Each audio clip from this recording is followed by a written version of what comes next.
Right. దీని గురించి మాట్లాడాలి మనం కొంచెం గట్టిగానే. నిన్న హరీష్ రావు గారు ఒక పవర్ పాయింట్ ప్రజెంటేషన్ పెట్టారండి. Power point presentation. నాకు ఒక డౌట్ యాక్చువల్గా నిన్న మరి ఎవరు ఆ అంశం లేవనెత్తినట్లేదు అక్కడ మన ప్రెస్ మీట్ అయిపోయిన తర్వాత రిపోర్టర్స్ కూడా. ఇప్పుడు ఒక కమిషన్ విచారణకు ఈయన పిలిచింది, జస్టిస్ పీసీ ఘోష్ కమిషన్ ఈయన్ని విచారణకు పిలిచారు. రేపు ఎల్లుండో 9వ తారీఖు అనుకుంటా కదా, 9th హాజరు కావాలి. హాజరు అయ్యే ముందు ఇలా ఒక పీపీటీ ప్రజెంటేషన్ పెట్టి ప్రెస్ ముందు మొత్తం మాట్లాడతాం, ఇదంతా మరి కరెక్టేనా? కమిషన్ విచారణకు హాజరయ్యే ముందు ఇదంతా మరి ఎవరిని డైవర్ట్ చేస్తానికి పెట్టినట్టు ఇదంతా మాట్లాడదాం. చాలా అంశాలు మాట్లాడాలి దీని గురించి. కాంగ్రెస్ పాలనలో మాయమైన ఉద్యమ నినాదం, బీఆర్ఎస్పై నిందలు, కాంట్రాక్టులతో దందాలు, ఢిల్లీ కాంగ్రెస్కు చందాలు, కాలంతో పోటీపడి కాళేశ్వరం నిర్మించాం, ఏపీ అనుమతి లేని ప్రాజెక్టులపై కాంగ్రెస్ బీజేపీ మాట్లాడదు, పిల్లలకు మరమ్మతు చేసే అవకాశం ఉన్నా కాలయాపన చేస్తున్నాడని కేటీఆర్ అంటున్నాడు. కాళేశ్వరంపై పవర్ పాయింట్ ప్రజెంటేషన్ ఇచ్చిన హరీష్ రావు. మాట్లాడదాం దీని గురించి. చాలా అంటే హరీష్ రావు గారు మీరు చాలా సీనియర్ మంత్రి, మీకు తెలుసు. ఇప్పుడు ఏం జరుగుతుందో తెలుసా మీకు? ఎక్కడైనా మీరు అయిపోయింది అది కాళేశ్వరం తప్పు నిర్మాణం, దాదాపు కొన్ని లక్షల కోట్ల ప్రజాధనం వేస్ట్ చేశారు అన్నది ప్రజలందరూ నమ్మారు. కాగ్ రిపోర్ట్ ఇచ్చింది. మొన్న ఏమంటారు, ఎన్డీఎస్ఏ రిపోర్ట్ ఇస్తే, national dam safety authority report ఇస్తే అది ఎన్డీఎస్ఏ రిపోర్ట్ కాదు, అది ఎన్డీఏ రిపోర్ట్ అని చెప్పి మీరు అన్నారు. సరే దాన్ని తీసేద్దాం, మీరు గొప్పోళ్ళు, మీరు చెప్పారు. ఎల్ఎన్టీ ఏదో లేఖ రాసింది అంటున్నారు, వెరీ గుడ్. ఆ ఎల్ఎన్టీ లేఖ రాస్తే వాళ్ళకి మైండ్ పోయింది అంటున్నారు, వెరీ వెరీ గుడ్. మీరే చెప్తారు కదా. మళ్ళీ నేను ఏమంటున్నారు, డిస్కవరీ వచ్చి వీడియో తీసింది, మేము ప్రపంచంలో తోపు కాబట్టి డిస్కవరీ వచ్చిందని. తర్వాత డిస్కవరీ డిలీట్ చేసింది ఆ వీడియో. తెలుసా ఆ విషయం మీకు? మరి నాయన ఇదో పనికి మాలని కట్టడం రా బాబు అని. మళ్ళీ ఏమంటాడు ఈయన, జస్ట్ 2 పిల్లర్లు కూలిని అంతే కదా మేడిగడ్డలో. అసలు నీ మొత్తం కాళేశ్వరంకి ప్రధాన పార్టే, దాని గుండెకాయే మేడిగడ్డ కదా. ఇప్పుడు ఒక ఇల్లు కట్టుకుంటామండి మనం. ఒక ఇల్లు కట్టుకున్న తర్వాత ఒక 2 పిల్లర్లు పడిపోయినాయి అనుకోండి, ఎవడరా ఇల్లు కట్టినోడు? మేస్త్రి. మా మేస్త్రి ఎవడరా? చెత్తనాగుడికి ఆడిని తీసుకురండి అంటారా? 2 పిల్లర్లేగా పడింది, పర్లేదు ఇంట్లోనే ఉందామంటారా? చెప్పండి, మీరే చెప్పండి. ఒక పిల్లర్ పడిపోయినా మేస్త్రో లేకపోతే ఓనరో చేతకంతనమే కదా. అట్లాంటిది నువ్వు 2 పిల్లర్లేగా పడింది, వాటిని మళ్ళీ తిరిగి కట్టుకోవచ్చు కదా అని నువ్వు కట్టి 3 ఏళ్ళకి 2 పిల్లర్లు పడిపోతే ఇంకా అవి కంటిన్యూ అయితే పరిస్థితి ఏంది? మరి మల్లన్న సాగర్ మీద ఈ డ్యామ్ ఈ ఎన్జీఆర్ఐ వాళ్ళు రిపోర్ట్ ఇచ్చిందని ఏం చేశారు మీరు? అది భూకంపాలు వచ్చే ప్రాంతం అయ్యా, అక్కడ మల్లన్న సాగర్ కట్టద్దయ్యా అని మీకు చెప్పితే అది వినకుండా గబగబ కట్టేసింది మీరు కాదా? కొండపోచమ్మ యాక్చువల్లీ ముందు కొండపోచమ్మ కన్నా మల్లన్న సాగర్ పూర్తి అవ్వాలి. కొండపోచమ్మ పూర్తి అయితే మీరు అప్రోచ్ కెనాల్ దవ్వుకుంటే 100 కోట్లు పెట్టి, ఎందుకు? కేసీఆర్ ఫామ్ హౌస్కి నీళ్ళు రావడం కోసం. కొండపోచమ్మ పూర్తి అయితే అప్రోచ్ కెనాల్ మునిగిపోద్దని మీకు తెలియదా? తెలిసే కట్టారు కదా 100 కోట్లు. మరి దానికి క్వశ్చన్ ఆన్సర్ ఏంటి? అసలు 256 పేజీలతో కాగో రిపోర్ట్ ఇచ్చింది, తెలుసా మీకు ఆ విషయం? మరి ఆ కాగ రిపోర్ట్ గురించి మాట్లాడే దమ్ము మీకుందా? కాగ అడిగిన ప్రశ్నలకు సమాధానం చెప్పే దమ్ము మీకుందా? నిన్న మీరేదో పెద్ద ఎత్తున ప్రెస్ మీట్ పెట్టి పెద్ద పవర్ పాయింట్ ప్రజెంటేషన్, నేను తోపు. అసలు కేసీఆర్ అయితే తెలంగాణ రాష్ట్రం ఏర్పడిన తర్వాత మహారాష్ట్ర పర్మిషన్ అడగడం కోసం ఆయన బర్త్డే రోజు, పుట్టినరోజు రోజు కూడా అక్కడికి వెళ్ళి పర్మిషన్ కోసం వెళ్ళి ఆయన కలిశారు. నేను చిన్నపిల్లడు బర్త్డేలు చేసుకోనీకి, బర్త్డేని త్యాగం చేసి వెళ్ళాడు కేసీఆర్. ఎందుకు వెళ్ళారు మీరు? చాలామంది చాలా అంశాలు మాట్లాడతలేదు కానీ అసలు ఈ ప్రాణహిత చేవెళ్ళ ప్రాజెక్టు పేరు మొట్టమొదటి ఏం పేరు అంటే దాని పేరు అంబేద్కర్ పేరు. అది అంబేద్కర్ ప్రాణహిత చేవెళ్ళ దాని పేరు. మీరు దాన్ని మార్చేసి రీడిజైన్ చేసి మీ ఇష్టం వచ్చినట్టు మార్చేసి దాన్ని దాదాపు 1,00,000 కోట్లు. మళ్ళీ నిన్న ఈయన అంటాడండి, ఈయన మంచి మాట చెప్పాడండి. కేటీఆర్తో ఒక వీడియో తీసా మీకోసం, ఇదేగా. మరి ప్రాజెక్ట్ ఎట్లా పూర్తయింది? 80,000 కోట్ల ప్రాజెక్టులో ఇదిగో కేటీఆర్ ఏదో సందర్భంలో ఒక ఛానల్ ఇంటర్వ్యూలో అంటున్నాడు, చూడండి ఈ మాట. విచిత్రం ఏంటంటే నాగేశ్వర్ గారు, 80,000 కోట్ల ప్రాజెక్టులో రాహుల్ గాంధీ గారు వచ్చి 1,00,000 కోట్ల కుంభకోణం జరిగింది అంటాడు. మరి ప్రాజెక్ట్ ఎట్లా పూర్తయింది? 80,000 కోట్ల ప్రాజెక్టులో 1,00,000 కోట్లు ఎట్లా తిన్నారు కేసీఆర్ గారు? కాళేశ్వరంకి వస్తే 80,000 కోట్లతో డిపిఆర్ అప్రూవల్ అయింది. బీఆర్ఎస్ ప్రభుత్వం దిగిపోయే నాటికి అయిన ఖర్చు 94,000 కోట్లు మాత్రమే. 1,27,000 కోట్లు ప్రాజెక్ట్ కాస్ట్, మనం ఫైనల్ కాస్ట్ వచ్చింది. హార్డ్లీ పూర్తయితే 150,000 కూడా దాటదు. విచిత్రం ఏంటంటే చూసారా, ఎవరో కాదు మీ బామ్మర్దే చెప్పాడు నిన్న, హార్డ్లీ 1,50,000 కోట్లు అయింది అని చెప్తున్నారు. మరి రాహుల్ గాంధీ చెప్పింది అదే, మీరు 1,00,000 కోట్లు తిన్నారంటే అసలు అయిందే 80,000 కోట్లు అయితే 1,00,000 కోట్లు ఎట్లా తిన్నాము, రాహుల్ గాంధీ ఏం మాట్లాడుతున్నారు తెలియదు అంటున్నారు. ఇట్లా నిన్న మీ బామ్మర్దే బయటపెట్టాడు కదా 1,50,000 కోట్లు అయింది ప్రాజెక్టు కోసం అని. ఇట్లా మీరు ఏదన్నా మాట్లాడితే దాంట్లో 100 కాదు 1000 వెళ్తాయి బయటికి, 1000 చూపిస్తాడు మీకు ఒకటి. సరే అండి, మీరు చెప్పారు ఈ ప్రాజెక్ట్ నిర్మించేప్పుడు మీరేం చెప్పారంటే సంవత్సరానికి 160 TMCలు ఎత్తిపోస్తామని చెప్పారు. మీరు చెప్పిన మాట అది, మేము ఎవరైనా చెప్పట్లేదు. హరీష్ రావు గారు నిన్న పవర్ పాయింట్ ప్రజెంటేషన్లో మీరు దీని గురించి పెద్దగా మాట్లాడలే. ఎక్కడ సంవత్సరానికి 160 TMCలు ఎత్తిపోస్తా అన్నారు. మీరు దిగిపోయాడు ఒక టైంకి 4 ఏళ్ళు ఉన్నారు. అంటే ఈ ప్రాజెక్ట్ పూర్తి అయిపోయిందని మీరు చెప్పుకొని చప్పట్లు కొట్టుకున్న తర్వాత 4 ఏళ్ళు మీరు పరిపాలించారు. ఈ 4 ఏళ్ళు ఎన్ని TMCలు ఎత్తిపోసారు మీరు? సంవత్సరానికి 160 TMCలు అంటే దాదాపు 4 ఏళ్ళకి ఎంత, దాదాపు 160 320 దాదాపు అంటే 640 TMCలు మీరు ఎత్తిపోయాలి, అంతే కదా 4 ఏళ్లలో. కానీ మీరు ఎత్తిపోసింది ఎంత మొత్తం మీ ఎంటైర్ 4 ఏళ్లలో ఎంత అంటే కేవలం 160 TMCలు మాత్రమే ఎత్తిపోసారు 4 ఏళ్లలో.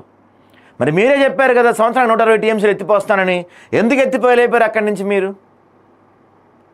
రీజన్ ఏంటి చెప్పండి మీరే.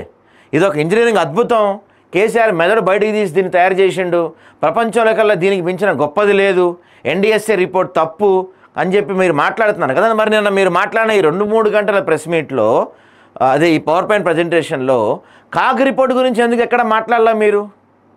కాగ్ ఇచ్చింది 256 పేజీల రిపోర్ట్ ఒకటి ఇచ్చింది కాగ్. ఇందులో మెయిన్ పాయింట్స్ చూపిస్తాను ఒకసారి చూడండి మీకు. కేంద్ర జల సంఘానికి సమర్పించిన 81,911 కోట్ల ప్రాజెక్టు విలువతో పోలిస్తే కాళేశ్వరం ప్రాజెక్టు ప్రస్తుత విలువ 1,47,000 కోట్ల 427,000.41 కోట్లకు మించిపోయే అవకాశం ఉందని చెప్పి కాగ్ ఇచ్చిన రిపోర్ట్ ఇది. అంటే మీరే చెప్పారు, మీరు వేసిన DPR 80,000 కోట్లు అయితే అది మొత్తం పూర్తి అయ్యేప్పటికి మీరే చెప్పారు 1,50,000 కోట్లు దాటిపోయి ఉండొచ్చు అని చెప్తున్నారు. కాగ్ కూడా చెప్పింది 1,50,000 కోట్లు దాటిపోయిందిరా బాబు అది అని. ఇక నెక్స్ట్, తెలంగాణ ప్రభుత్వం ఈ ప్రాజెక్ట్ అందరికీ మొత్తం ఒకే పరిపాలన అనుమతి ఇవ్వలేదు.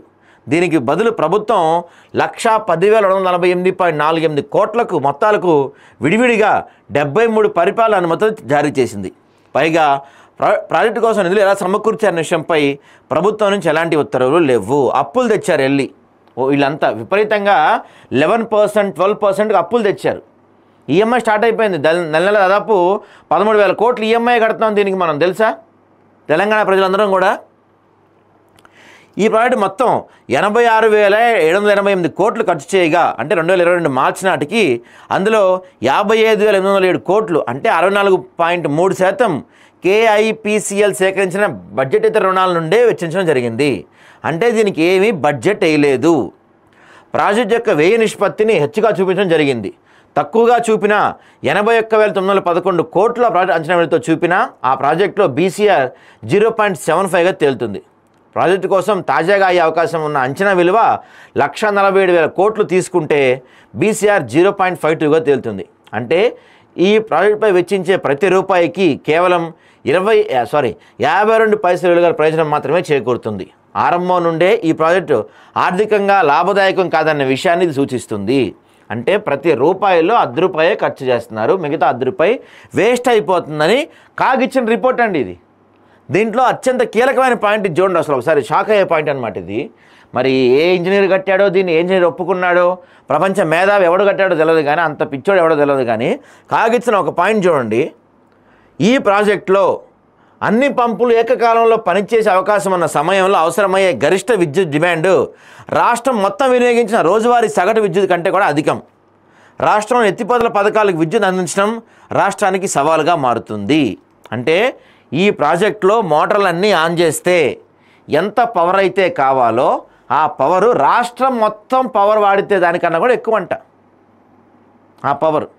అంటే మీరు ఒక ఎకరానికి ఆయకట్టు నీరు అందించాలంటే మీకు అయ్యే ఖర్చు దాదాపు 55,000 నుంచి 65,000 దాకా ఖర్చు అవుతుంది ఒక ఎకరానికి మీరు నీరు ఇవ్వాలంటే. అంటే మీరు ఒక ఎకరానికి పంట పండినా మనకు అంత రాదండి.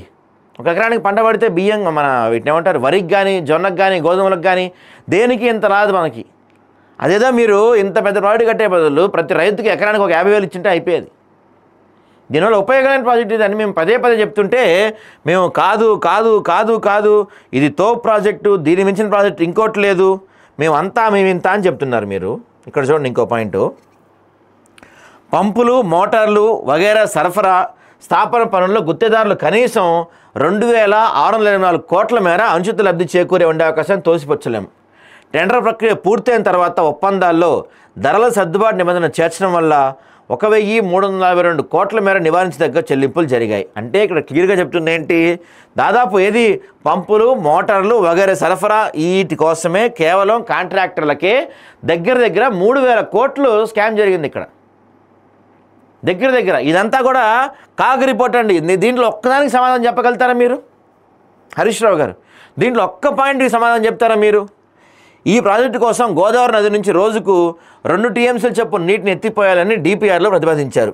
ఆ తర్వాత 28,151 కోట్ల అదనపు వ్యయంతో పంపింగ్ సామర్థ్యాన్ని రోజు 3 టీఎంసీలకి పెంచారు. మరి ఎందుకు పెంచారు? 2 టీఎంసీలు ఉన్నదాన్ని 3 టీఎంసీలకి ఎందుకు పెంచారు? అసలు నిన్న మీరు చెప్పినప్పుడు ఏం చెప్పారు, తమ్మిడిహట్ దగ్గర మనం కడదాం అనుకున్నాం, కానీ తమ్మిడిహట్ దగ్గర కడతానికి మహారాష్ట్ర వాళ్ళు ఎట్టి బస్సులో ఒప్పుకోలేదు, ఎన్నోసార్లు ప్రయత్నించాం, వాళ్ళని కాలావేళ బతునాడే ఎంత అడిగినా వాళ్ళు ఒప్పుకోలేదు కాబట్టి ఈడ తీసుకొచ్చామని చెప్పారు. ఇదొకటి. తర్వాత దాని మేడిగడ్డ ఎందుకు ఎత్తి పెంచారు? బాహుబలి మోటార్లు మీరున్నప్పుడే మునిగిపోయినాయి కదా, ఆ కుంగిపోయిన పిల్లలు మీరున్నప్పుడే కుంగిపోయింది కదా, ఈ కాగ్ రిపోర్ట్ మీరున్నప్పుడే ఇచ్చింది కదా, మరి వీటిపైన ఏం మాట్లాడకుండా మళ్ళీ నన్ను ఏదో పెద్ద ఇదొక ఇంజనీరింగ్ అద్భుతం, నేను రాజకీయాలు మాట్లాడినండో, నేను ఈసారి ప్రజల కోసమే మాట్లాడతాను, రాజకీయాలు మాట్లాడటానికి నేను రాలేదని మీరు స్టార్ట్ చేసిన ప్రెస్ మీటు, మీరు మాట్లాడింది మొత్తం రాజకీయాలు, తప్పులు, అబద్ధాలు తప్ప ఏమీ కనపడలా అందులో. ఆ ప్రెస్ మీట్లో ఏమీ కనపడలా మీరు చెప్తుంది. పైగా ఏమంటారు, ఒకవేళ ప్రాబ్లం ఏమన్నా వస్తే మేడిగడ్డకి ఎస్ఆర్ఎస్పీ నుంచి నీళ్ళు తీసుకొస్తాను దీంట్లోకి అన్నారు. ఎస్ఆర్ఎస్పీ కట్టింది ఎవరు? కాంగ్రెస్ గవర్నమెంటు. అసలు మొత్తం ప్రాజెక్ట్ డిజైనే తప్పు, కట్టింది తప్పు, డబ్బులు పెట్టింది తప్పు, మొత్తం ఒక శుద్ధ దండగైన ఒక పనికిమాలిన ప్రాజెక్టుని తీసుకొచ్చి మీరు సరే మీరు అధికారంలో ఉన్నప్పుడు అంటే దాన్ని పెద్ద ఇంజనీరింగ్ అద్భుతం, అదో పెద్ద కళాఖండం, ఇంకా అది తోపు తురుము, చార్మినార్, మన తాజ్మహల్ చైనా వాళ్ళకన్నా గొప్పదని చెప్పారు. అయిపోయింది. ఇప్పుడు మీరు దిగిపోయారు. ఏదో కమిషన్ విచారణ జరుగుతుంది, ఇప్పటికైనా మూసుకొని సైలెంట్గా ఉండకుండా ఇంకా మేమింత అని చెప్పి తెగేదాకా దీన్ని లాగకండి దయచేసి. ఇంకేమంటున్నారు ఈయన, మేడిగడ్డ కుంగుబాటుపై కాళేశ్వరం కమిషన్ ముందు మాజీ మంత్రి ఈటెల రాజేందర్ చేసిన వ్యాఖ్యలు ఇప్పుడు ప్రధాన పార్టీ నేతల మధ్య మంటలు రాజేశాయి. కాళేశ్వరం ప్రాజెక్టును అప్పుడు కేబినెట్ ఆమోదించిన ఈటెల అంటే తాజాగా మంత్రి హరీష్ రావు కూడా అదే మాట చెప్పారు. అయితే అందుకు కేబినెట్ ఆమోదం లేదని, అసలు ఈ విషయం కేబినెట్ ముందుకు రాలేదని ఇప్పటి మంత్రి తుమ్మల నాగేశ్వరరావు స్పష్టం చేశారు. ఇక మేడిగడ్డపై ఏర్పాటు చేసిన సబ్ కమిటీలో తాను ఈటెల తుమ్మల ఉన్నామని హరీష్ స్పష్టం చేశారు. విచారణ అనంతరం ఇదే విషయాన్ని ఈటెల కూడా చెప్పారు. కానీ అది అసలు మేడిగడ్డపై ఏర్పాటు చేసిన సబ్ కమిటీ కానే కాదని తాజాగా తుమ్మల ఖండించారు. తుమ్మిడిహట్టు వద్ద నీటి లభ్యత లేదని సిడబ్ల్యూసీ నివేదిక ఇచ్చిన హరీష్ అంటే అసలు అలా ఎప్పుడూ చెప్పలేదని మంత్రి ఉత్తమ్ కుమార్ రెడ్డి అన్నారు. మరోవైపు ఈ అంశం ఇప్పుడు బీజేపీలో కూడా కాకరైపోయింది. ఆ పార్టీ అగ్రనేతల ఆరోపణలకు విరుద్ధంగా ఈటెల వ్యాఖ్యలు ఉన్నాయంటూ విమర్శలు చెలరేగాయి. దీనిపై బీజేపీ అధిష్టానానికి నివేదిక వెళ్ళినట్టు సమాచారం. కాళేశ్వరం పవర్ ప్లాంట్ ప్రజెంటేషను దీనికి వీళ్ళు కూడా అంటున్నారు చూడండి, మన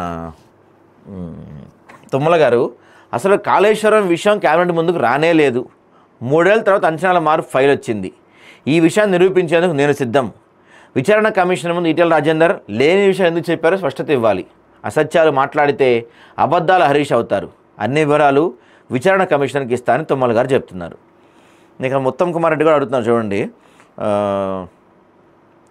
తమ్మిడిహట్ వద్ద నీరు లేదని సిడబ్ల్యూసీ ఎప్పుడూ చెప్పలేదు, కాళేశ్వరం వైఫల్యానికి కేసీఆర్ హరీషే కారకులు, బీఆర్ఎస్ కక్కురుతో రాష్ట్రంపై శాశ్వత ఆర్థిక భారం, ప్రజలు 16,000 కోట్లు వడ్డీ కడుతున్నారు, ఇందాక నేను 13,000 కోట్లు చెప్పాను కదా, 16,000 కోట్లు అంటండి, దొంగలకు సద్దు మోసినట్లుగా ఈటెల తీరుంది అని ఆది శ్రీనివాస్ చెప్తున్నారు. ఈటెల మళ్ళీ బీఆర్ఎస్ పోవాలని చూస్తున్నారు. కమలంలో కూడా దీనిపైన కమిషన్ ముందు కేసీఆర్పై విమర్శ లేకపోవడంతో ఇబ్బంది, బీజేపీ అధిష్టానానికి రాష్ట్ర ముఖ్యుల అంతర్గత నివేదిక, అది ఈటెల స్టాండ్, బీజేపీది కాదంటున్న కిషన్ రెడ్డి. సో కిషన్ రెడ్డికి మన కిషన్ రెడ్డి కాదు దీని పేరేంటి, ఈటెలకు గట్టిగానే టార్గెట్ చేస్తున్నారు ఆయన, మన ఎక్కడ పార్టీ అధ్యక్షుడు అయిపోతాడో అని చెప్పి.